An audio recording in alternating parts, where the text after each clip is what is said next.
What's up, baby? Turkey killing mofos. Hey, you a professional now. You got her? Heck yeah, man. That's awesome, dude. Hell yeah. Storytelling in regards to hunting and fishing has gone back hundreds of thousands of years. Yeah. Literally on the rock walls of our nation. Push it. Yes, sir. What you doing, Brandon? Go. By the way, your nipples are already wet. I just shot probably one of the most epic scenes, probably ever. These two monster bugs got after it, and it was so cool. That's about like what you want it to look like. Cover it. Oh, he's so handsome. That's a big deer, Megs. He's big. He's a big boy. That's talking whitetail. That's what I'm talking about, baby. Holy crap. Look at those hooves. Everybody wants to be a turkey hunter until it's time to do turkey hunters. What's up, guys, and welcome to another episode of the Tejas Hunt Club Podcast. I'm your host, Brandon McDowell, and tonight I'm joined by Meagan McDowell. and we're here with another episode for y'all to tune into. We're in the middle of deer season, and it's a wonderful time to be alive because we've been seeing a lot of big bucks on Instagram and Facebook going down. We've had friends that have had success that we've shared on the stories and everything. So it's a good time to be listening to.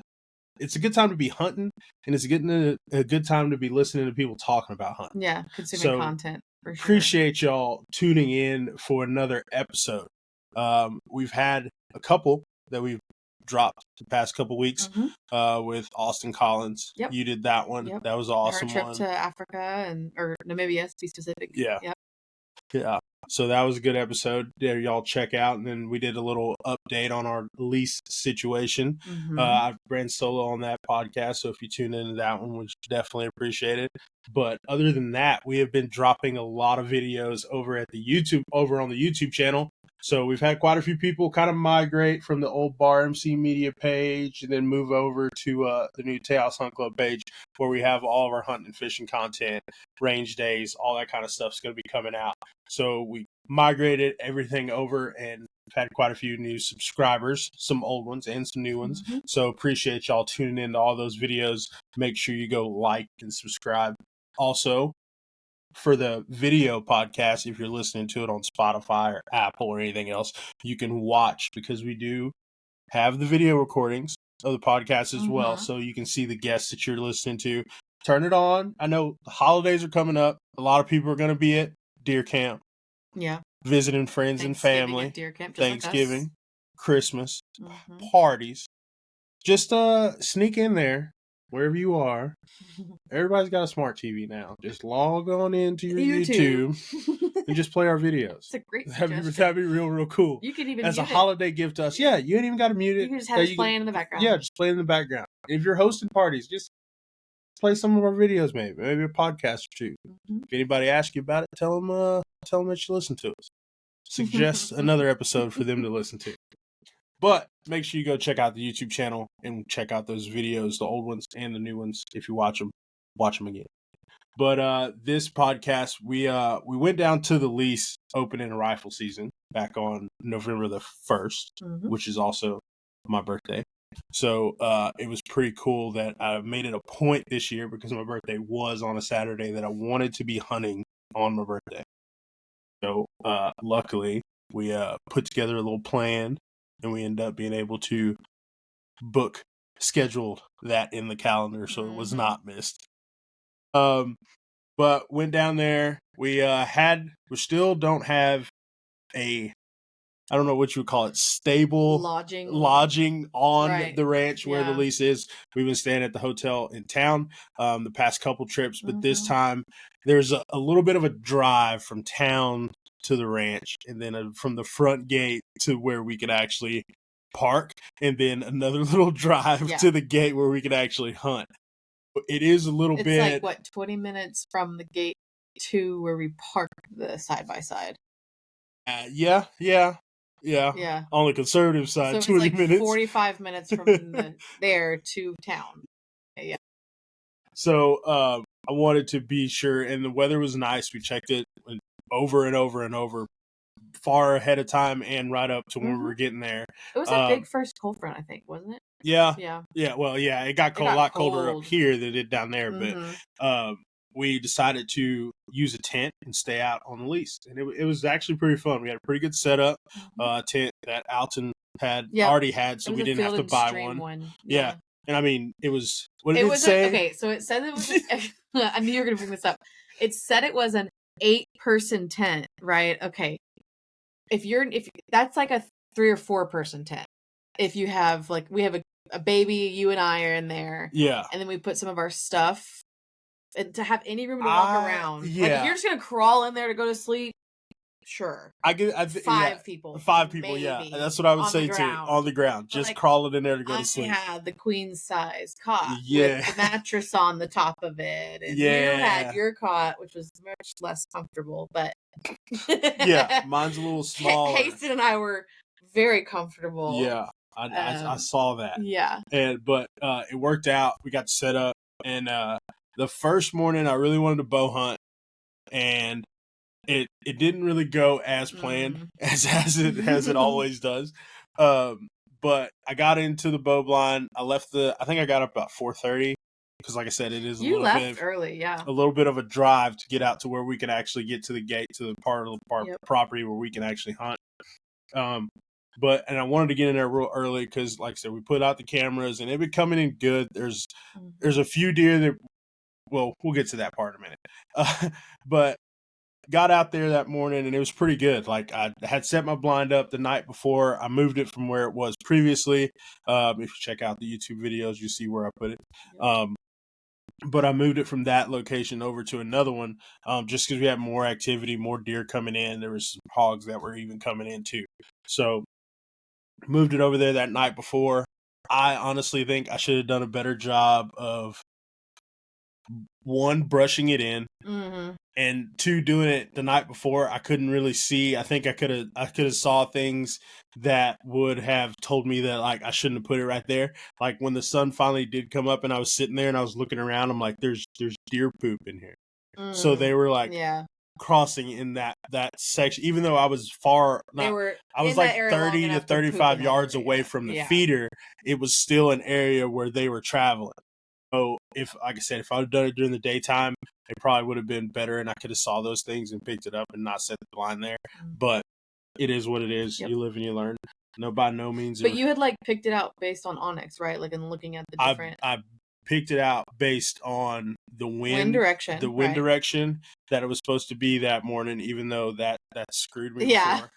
And where I thought, which is the game you play with trail cameras, cell cams or anything like that, from where opposite of where I thought they were coming from. Now, you said you can, and I mean, I had looked even when we were out there before and could kind of tell, like, saw where some trails were coming, and it looks like they're pretty traveled from behind the feeder and they come up to it. So where I set was opposite of where they come in at and where I saw most of the activity coming from. It's also hard too because you have cattle trails. Yeah, that's another, because the cows go through there too, so it messes up anything that you would see. And on top of it, it's a lot of rock and not really a lot of dirt. So there's not a lot of trails besides like cleared brush. Yeah, cleared brush is but the easiest way to, like, see a trail. But then again, that it could be cows, it could be anything else. But I got in there that morning. I actually could not find my chair, so I had to sit on the ground, and I wasn't going to be, close your ears, kids, I wasn't going to be a little pussy and not go out there. So I sat on the ground. Oh my God. I took my stealthy pad, but that's a glassing pad. It needs to be a little softer to sit on. I mean, it's not made. It's not exactly. It's not a sitting pad. It's a little glassing pad just to add a little cushion or something. But I probably should have took my backpack. That probably would have worked too, because I had my Kafari there. But I didn't take it with me. But got in there before dark. Before sunrise. sat there. I could hear, deer and stuff walking around. And then as soon as the sun starts coming up, hear the birds chirping and everything. I got to hear quail pretty freaking close. They were all over the place. Pretty freaking close to me, like sitting on the ground. That was a little different. While you were out there, we were at the tent. Yeah. And I had like the door undone or whatever, and just like looking out, and there was little quail. Oh yeah, they came into camp. That picture, yeah, you took. But yeah, they were there. They were running around, chirping, doing all making their little noises. Which you usually hear people like talk about bobwhite quail, and you just hear the whistle, right? But they make so many other different noises. It's crazy.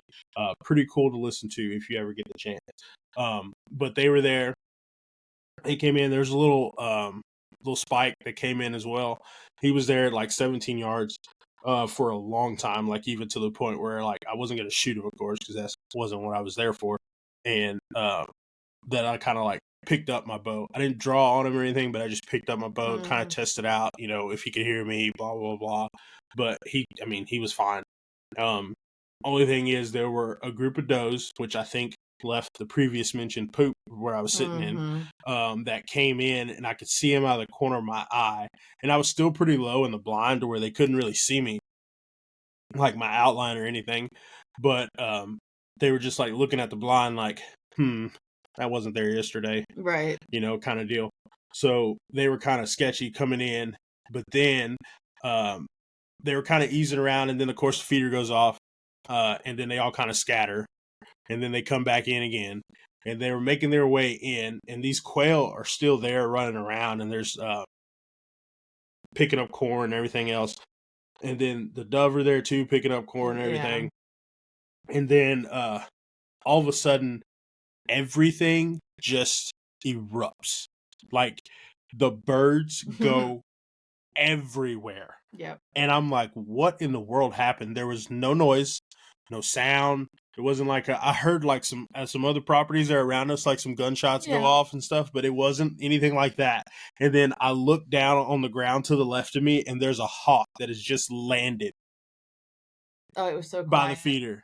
And he was just like, oh, well, that's what scared everything like away. A red-tailed hawk? Yeah. Yeah. And it just like swooped down. So I guess pretty. it was like, and then there was still some quail on the ground, and it was like trying to hop and like get to the quail, but then the quail wound up a couple more flushed off, and then like he just took off again. But he was there hunting. I never even thought about the fact that if there's going to be more quail, there's probably more birds of prey. Oh yeah, definitely. As well. Yeah. They're beautiful. Yeah, They're it was pretty cool to see. But and a big old owl. We saw a big owl. Yeah, that's when we were there too. Oh my god! But gosh. that's why they're there, because there's so many. Yeah, I mean, things the to eat. biggest owl I've ever seen. Y'all. It was crazy. But yeah, so I wasn't the only one out there hunting that day, and just so happened he missed. He didn't get a quail. He scared off all the quail, and of course, all the deer were like what just the heck is going just on? within outside the brush, the brush line. And like as soon as the birds went everywhere, they of course bounded off, and I could see them running off and everything else. And I mean, this isn't the place I'm sitting at. Like it's not the only feeder, so all they're gonna do is just go run off and go one of the other ones. I mean, they're kind of spaced apart. But it wouldn't be anything for them to, of course, get to another feeder to go eat from or anything like that. So that was kind of the end of my morning hunt. I went down, I got out of the blind and walked back up to where I had parked the Polaris at, the buggy, and I sat up there for a little while because it was still pretty early, and just kind of looked down the pipeline where this blind is off of. And then was kind of hoping that maybe those does would come back into that feeder or something. So I had my Ruger American, the 300 Blackout with me anyway. So I was like, something pops out on the pipeline, or I'm gonna watch this feeder, see if something comes out, and I might shoot a doe or something like that. So I'm sitting there looking at the feeder, waiting for it to come, and then I look over to my left to check the pipeline, and of course I see like the tail end of a doe going into the brush on this side, and I'm like, God dang it. Of course, so I was like, well, maybe I'll just walk down there real quick and see if they're like right inside the brush line or something like that. So then, of course, I took off down that way just to go walk anyway, just look around. Who, never know what you might see. But like within these little, and I'm sure you've seen it too, it's like within these little blocks, these senderos and stuff are cut on this property. Off those senderos, like that brush is pretty freaking thick. Yeah. Like, you always ask me, would you go hog hunting in that? No. I mean, you could get around in it, It's definitely, thick. but it's still pretty thick in But there. there's like a reason why we wear those field pants and like it's and the lease those come in handy when you're Yeah. walking around in I that need to stuff. get a pair. Yeah. Anyways, Little subtle hint there. yeah. Well, your Christmas list is getting kind of long. You asked for something else My for birthday Christmas present too. was great. Oh, Just stay in that lane. But you asked for something else the other day for Christmas too. I don't remember. If you don't remember, then just go with this one. I have no idea. I can't remember either. All I know is my rifle bag is dope. Yeah. I love it. You're welcome. Yep. But anyway, the lease those come in handy. If you don't, lease those provisions, they make gators, snake proof. Mm-hmm. Check them out. But that stuff's pretty thick. So I walked down there, tried to look in, but I didn't want to find them. Like once they're in there, they're in there. They were probably staring at me the whole time, and I would have never seen them. Yeah. But walked back to the buggy, checked the feeder for a little bit. But by that time, that's when Alton had texted us that he shot that deer. Yeah. That buck, little cold buck. It was kind of got a little funky horn, a little crab claw on one cool side. Looking. Yeah, he got a little character, but he don't need to be breeding nothing out there. But that's about when he texted us that he had shot that buck. Went back to the buggy and went back to camp and looked at that, and we just kind of hung out at camp. Mm-hmm. After that during the day, made some breakfast, took Hasten around, all that good stuff. But then still looking at the wind when I got back to see if I was going to be able to bow hunt, and it's just like not really working. It wasn't giving me any opportunities. It was so windy. Yeah, and then it got even windier that day. It's like swirling. And swirling and everything else. So it didn't lend its hand, too well for an archery hunt. So decided to bring out the old Ruger American, the old trusty rusty, as I say. It's a little rusty right now. I need to clean it. That's why that bolt's sticking like when you were shooting it the other day. But I'll get it fixed. I'll clean my guns. I need to clean my 6 arc too because I shot that. We just need to I'll get it done this week. That's life. Yeah. Went and got that, and I was going to shoot that and take that with me that afternoon and go sit at a different part of the property down. I think it's northeast of where I was sitting before a little ways. And this new spot, because there was a couple bucks that we need to shoot that I don't have brow tines. They're kind of older deer. And the more crab claws. They're like little just 4s and like funky 6s. That's what's there. Yeah. And none of them really have that much mass. They don't really have, they're not wide. They don't show any potential. And I'll even say, this place has been fed pretty good. Yeah. I wouldn't say it's on the higher end of a bunch of protein feeders and all that kind of stuff, but they're definitely getting fed. They've had ample amount of food and everything else. So I wanted to go sit this blind in case any of those bucks came in, or there's a couple does that we were going to shoot if they were going to come in as well. So took everything out there. First was just chilling, sitting in the buggy because I went out pretty early, and then finally climbed up in the blind, had the camera rolling and all that kind of stuff. It was crazy because like I said, that brush is pretty thick, but the deer came in when I was still in the buggy, so I can see them walk in, and they kind of jump the fence into the where the feeder is and everything else. But I couldn't get a shot from down there because of the brush. Then, of course, climbed up in the tower blind, and you could see everything. And there was quite a few deer over there that I had missed that I didn't even see. Yeah. But it kind of opened it up when I got that high. Of course, that's why they're built like that. What 30 feet will do for you. Yeah, exactly. But got up there, sat there for a little while, see if any of those bucks were going to come in. And, it was getting kind of later. And then, of course, I was getting a little anxious, and there's a bunch of does out there. And there was one doe that, there's a couple does that had fawns with them, or yearlings that were with them. But then this one that came in, she came in by herself. So I was like, well, if you're not producing, then you got to get off the feed bill. So decided to take a shot on her. Well, they're in this, there's a pin around this feeder, of course, to keep the hogs out so they don't eat up everything. But there's still the angle where this blind is and where she was kind of like the fence was there. So there was a chance I was going to hit the fence or something like that. So, but I was going to wait until she offered a better shot. So she moved back And even though I thought it was clear, I'll even say it, I took the shot and I'm pretty sure I still hit the fence, even though I thought it was clear. It's just the angle of where the shot went. But it went right up underneath her. So I was like, okay, I shouldn't have, and I was holding on her and it was clear, but it shouldn't have missed. So I think, like I said, still hit the fence. But she takes a big jump out of the pen. She runs over to the brush, runs towards the brush, stops. I'm watching her. And of course I'm shooting suppress. I have the cat ODB on it. So like some of the other deer kind of ran, but they didn't really run. I'm watching her. And then she's not wobbling. There's nothing going on. So I'm like, okay, she looks better. Then she like takes a couple steps and then she like jumps off into the brush. Well, then of course, like I said, shooting suppress, the deer don't really move. Deer come back out, but then she's in a different spot, like outside of the feeder. So I'm like, okay, even better. About 80, I think it was like 82 yards when I like from where I shot.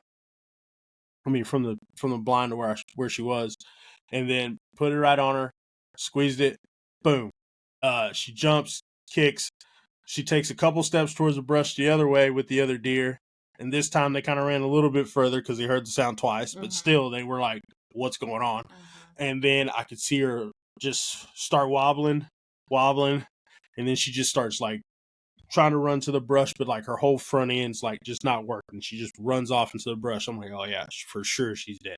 Because I mean, 300 blackout, I love it. For one, it's awesome suppressed, even in an AR.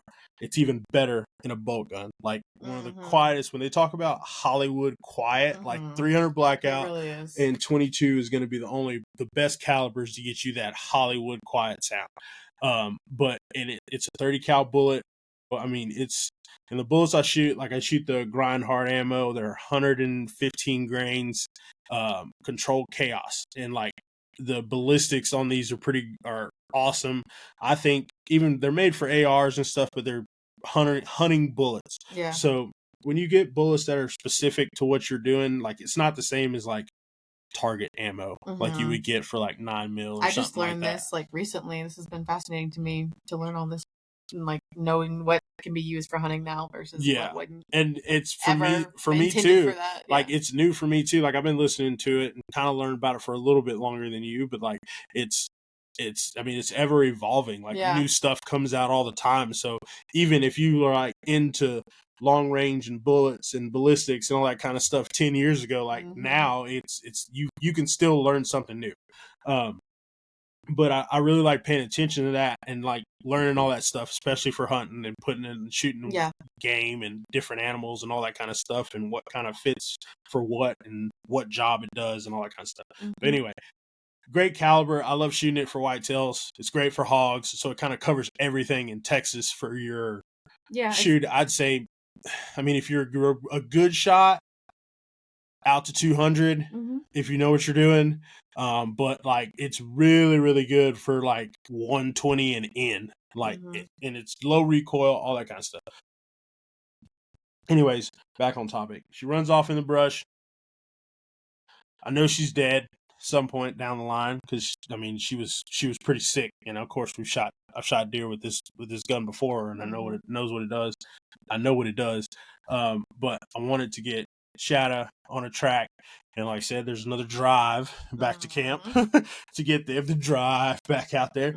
So I kind of call that hunt short, and I knew we were going to be either coming back, either a week between opening season and Thanksgiving, but for sure Thanksgiving. So we got plenty of opportunity to shoot more deer. Yep. So called Megan, told her to get Haston ready if he was napping or something like that, and then made my way back to camp. Went and picked them up. Went and got the dogs. And before I left, I went and checked that other spot where I shot at her the first time, and there was no blood, no tracks or anything, like nothing on the ground there. But then I went to the second spot where I shot at her again, and for sure there was blood there. And then of course when she started piling up, running into the brush, there's plenty of blood there. So barked that on Onyx, so I knew where to come back. We get back, got some new tracking collars. Oh, yeah. Courtesy of Garmin. So got the Alpha 300i and then the Garmin TT25 collars. So they're tracking and training. I'm going to be testing those out and learning how to use these things. Because I mean, They're pretty dang fancy. I had buddies that had the older collars, the older versions and stuff when we went hunting, and like and I had a couple of handhelds too, but like they're completely different now and a lot cooler, a lot easier to use and all that kind of stuff. So I need to actually pull those out. I might do that this weekend, just let them run around. Play with it here, kind of learn it.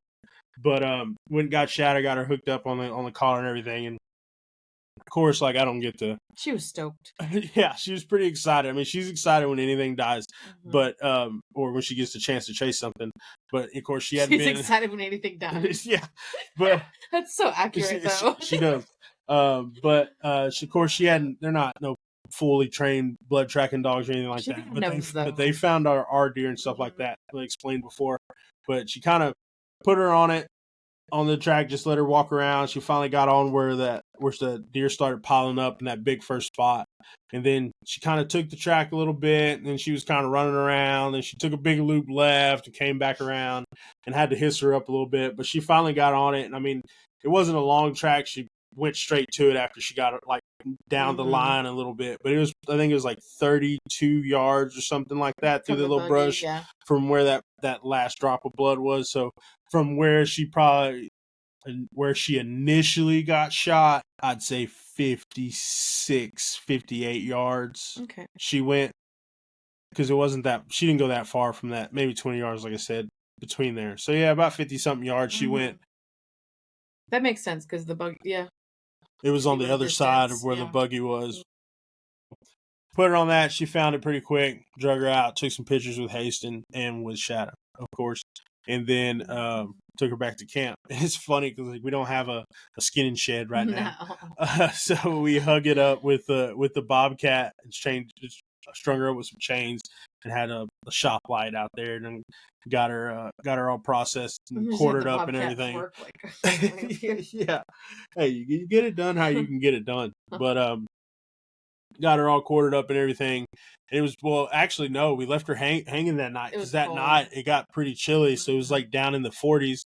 And I was like, well, shoot, I haven't done that before. We'll just let her hang. There's no bugs. There's nothing else. Get a little age on it and you can clean it in the morning. They're not out in the open like that. We never had the chance to.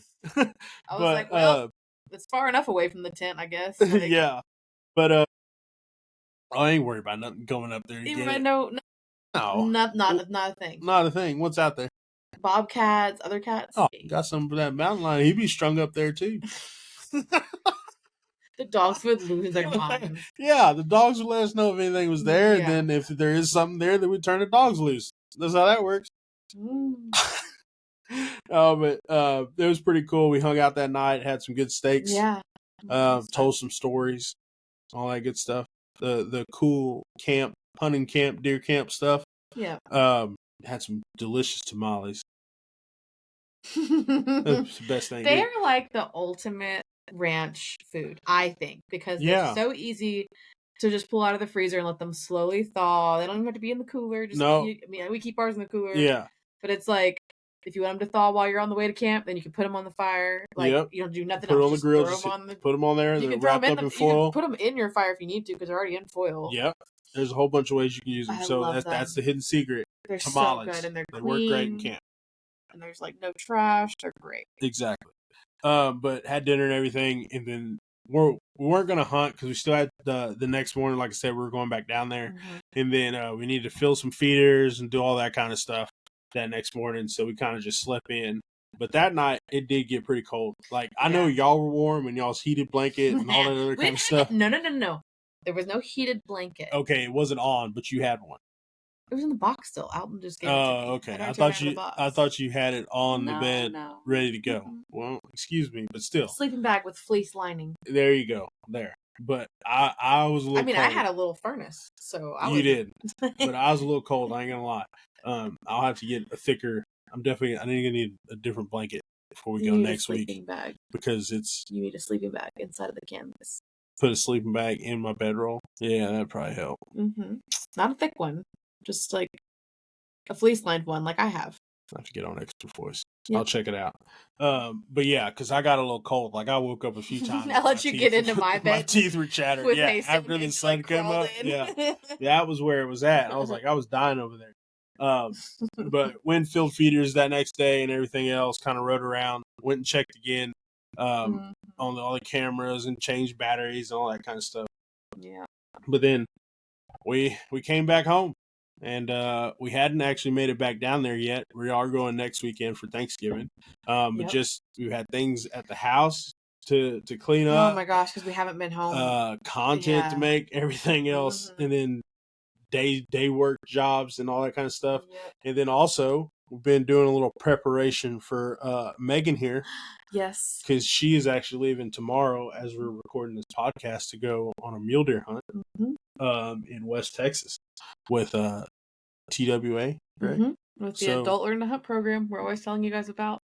Yeah, was invited on an all-girls mule deer hunt in Alpine. Yeah. Near Alpine. Yeah. We're meeting in Alpine and we're caravanning out to the ranch. So it should be fun. It's going to be, this weather's going to hit us tonight in the morning time, and then it's going to be cold. So I'll be taking a bunch of stuff. What is the, like, when you say cold, like, what do you mean? Safari style hunting. No, like, was it how cold? The high is like 63, but it's also going to be windy, and you're going to be out. And you're going to be out in Alpine. On top of a truck. Yeah. So it's going to be cold. For Meagan, yes. Yeah. Yeah, okay. Cold for Meagan, yes. So I have to pack my layers. Yeah. But no, it'll be exciting. I'm excited about it. I'm taking your 300 blackout just in case we can use that, and we'll see. Hopefully, I'm bringing home some meat for the freezer. Yeah, that'll be a cool little trip. I'm excited to hear how that goes for you. And I mean, like you said, you've seen deer. There's your first mule deer hunt. Yeah. Oh yeah. Which is pretty cool. Not a lot of people get to hunt mule deer in Texas. Nope. They got to go far west Texas, up in the Panhandle, but they're out there, and there's some pretty big ones. It's a sleeper for a lot of people. They got big elk, and we got big mule deer in Texas. The big elk always blows my mind. Yeah. Every year, I'm just like, wow. September rolls around, I'm just like, holy crap! I didn't know they existed. Yep. That big. They're gonna keep coming. But yeah, it's gonna be a fun trip for you, especially you're going with. How many girls are going to be on the trip? I think there's 5 hunters. 5 hunters? I'll have to double check. 5 or 6. Yeah. And so that'll be exciting. I've met a couple of them, but there's some new faces in there. So nice. Yeah, nice. Of course, I'm sure. We're already talking about using the hot tub and having fluffy slippers. Hot tub? It's a nice ranch. Oh, this is the bunkhouse has a hot tub. That ain't no bunkhouse. Yeah. There's no bunkhouse that has a hot tub. This bunkhouse has a hot tub. This is wild. This is gonna be like a little resort style hunt. No, I wouldn't say resort style. We'll see. I don't know, because Kristen always talks about how she's gonna be cooking, and she was like, "Y'all are getting the top notch." See, you got a chef. Y'all, she cooks wild game recipes every single time we have one of these hunts, and usually we're mentoring. Yeah. But no, I'm one of the hunters on this trip, and I'm pumped. It's gonna be so much fun. Yeah. It's gonna be yet another all-girls trip that Brandon doesn't get to go. Yeah. That's our MO. Well, I guess most of my trips are all guys trips. Exactly. So I want to go to Miami still. That's the guys trip I wanted to go on, but that wasn't your bachelor trip. So yeah, that was a good one. Awkward. Yeah, but no, all girls trips are warranted. Yeah. So pumped about it. But yeah. Hunting. So I'll leave tomorrow morning at 8:00. It's about a 6-hour drive. Oh, so we'll leave the house at the same time. Yeah. You'll go to work. You're going hunting. Head to Alpine. Isn't that supposed to be the other way? What do I say? It's supposed to be the other way around. Well, too bad. Yeah, I guess. Too bad. This is why we'll go back to the ranch next weekend, though. See, and next weekend, that's another reason I need to clean. Wednesday, actually. I need to clean, yeah, because I got Wednesday off. I reminded them about that today. You reminded what? You're reminded. Right. I'm gone on Wednesday. But another reason I need to clean my gun, my 6 because I'm gonna bust that out this weekend. Of course, there's that little buck. I was like, this guy needs next weekend. You mean? Yeah, next weekend. Gotcha. And then, oh my gosh, he's got the spread. Like, oh my god, this guy's got to go. But he's just like the funkiest, weirdest looking buck. Like he was definitely dropped on his head. It was weird. We've seen some weird ones too. This was definitely on the weirdest side. Yeah. But I'm gonna be taking out the 6 the AR build, and trying to either shoot probably a doe and one of them little funky bucks, or 2 funky bucks. to put some more meat in the freezer. Donkey bucks. Because we processed that last doe that I shot that weekend, and we did all ground except for the back straps and the tenderloins, of course, which were freaking delicious. Oh my god. That's the first time in a while we usually tried to do that, but I think it's just been a while since we've gotten a fresh deer. Yeah. And it was like the fresh tenderloins that night. We took them out. Oh, yeah, when we got back. They were so tender. But of Holy course, moly. Put the back straps up, and then we ground up everything else that was on that deer. So, and if you didn't see our post, we used like beef fat. If you go to your local butcher or meat market, usually you can buy trimmings, which come off ribeyes, sirloins. Like they cut them off all kinds of briskets, and they just put it all in a bag. It was $1 a pound. Yeah. So now we have a ton left over because I didn't know how much we would need. Yeah, but it works out because I mean I'm sure we'll a little bit more fat or less fat or whatever. Yeah, we'll do some ground out of these next ones, but I think we'll probably take a couple of them, obviously a processor because I want to get some cool stuff. I think the mule deer's gonna have to go to processor if I get one. Okay, that's fine. I think you should do like some cool stuff with Chris Abigail. I'm gonna call her and see if she has any openings. But that'll be cool to get some neat things made out of that. And then we'll probably drop off a couple more of those too to get done because I want to get some sausage. I don't have the stuff to make sausage. And then little beef sticks, or not beef sticks, but deer sticks or something to snack on during the day. That would be good too. Yeah. So different things that we don't have available right now. Send us a message if you have anything interesting. Like if you know of I really want to find, of course, I want to find a place that makes tamales. Yes. But a lot of people seem to make them now. And so I'm like, okay, so now it comes down to who makes the good ones. Good one. Dude, you know what? If we ask the taco truck. Okay, right. Literally just put that together. I would pull up over there and be like, hey man, look, if I bring you some deer, can you make these into tamales? Because their tamales they're pretty big. They're like a taco size. A little mini burrito. They're so good. I wonder but we might do that, and we'll see what else we get the rest of the season. There's a little pig that daylighted the other day. Yeah, those things are getting brave. Look like a belted Galloway. I know. We'll see if he pops out again. Definitely gonna put him down. They're huge too. Yeah, there's not that many pigs, but they're big. And two of them, one of them is white spotted with black, like white with black spots. Yep, and then there's the striped one, and then there's a big black one that's there. And there's the only 3 pigs that we've seen on the camera, and that's it. No little piglets, no sows, no nothing. Just these 3 boars, 3 huge pigs circling each other. Yeah, and that's pretty much it. But pretty excited to get back down there. Pretty excited for you to go on this hunt this weekend. Yeah, I'm sure we'll have a lot of content and stuff that was going to come from that up on the YouTube channel and on IG. We just got the first roll of film developed from that trip too, where I took the film camera. Oh, the film camera. Nice. Cool. So it should be back this week. Yeah. So y'all might see some cool film shots. We'll see. I don't know. I got the camera out and I was like, we're going to run a roll through it and see how it goes. But yeah, another thing that's happened, we rolled out another page on Instagram the other day. Well, Megan did.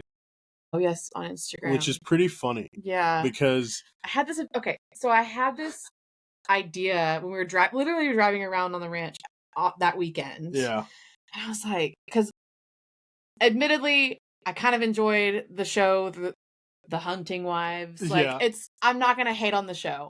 However, there are many things that I pointed out, and I was just like, this is hilariously inaccurate. And, like, there's just so many things in that show. But it's a TV show. Exactly. And so I told Brandon, I was like, man, like, there's so many things I posted about being, like, a mom and a wife, like, in the environment, even before we had Hasten, that kind of thing. And I'm like, well, what if I did, like, the real Hunting Wives? And he was like, go get the username right now. Exactly. So like I said, I enjoyed watching the show too. It's entertainment. It's funny. Yeah. All the different stuff that they did, but of course there was like the Hollywood God. If Hollywoodification of hunting. If you haven't watched it, I wouldn't recommend it if your kids are around. Yeah, no, definitely not when your kids are around. It's not what you think it is. It is an adult show. It's not what you think it is. Kids go to sleep. Yeah. But it's pretty funny, and it's got a good little storyline and plot. Yeah, we'll see how season 2 comes, but that's another thing. Season 2 hopefully she has a better wig in season 2, because that thing was awful. That was pretty funny. Like, I didn't really notice that until you pointed it out. Well, it's also interesting because I noticed like there was brands that were worn in their hunting expedition and I was just like, oh, I wonder if those brands know that they were being worn. this show. in this show. And That's so, like, fun. that was one of the things I thought about, too. I was like, But yeah, no, so you're going to be posting stuff on there. Yeah. Also, hopefully collaborating with some other real hunting wives. I'd like to. Of I'm going to course. start reaching out to some of you guys. If you haven't already followed, follow me. I'll follow you back. We'll get some things featured. I also want to put recipes on there. Yeah. We want to do any kind of like what you do with your deer. If you do any kind of like, we keep our hides and we keep our sheds and we decorate our houses with them. So like things like that. But no bikinis and ARs on that page. Not even for like a Christmas The calendar? best one I ever saw was a bikini being worn with a pair of waders with an AR. That was the best. Yeah, that's how you gotta get out there and kill the nutrients. Oh my gosh. That's how you kill the nutrients? The nutrients and the beavers. Oh, Lord. You know what I mean? Okay. But we got a lot of stuff going on. We have a lot of content that's coming out still. Like I said, hit up the YouTube channel. We have some more news that we're going to hold off on announcing. Megan's upset that I'm saying hold off on it, but we want to get some more things solidified and ready to go. Things are happening. Cool things are happening. Things that we're going to be doing soon. to help y'all, the listeners, for sure.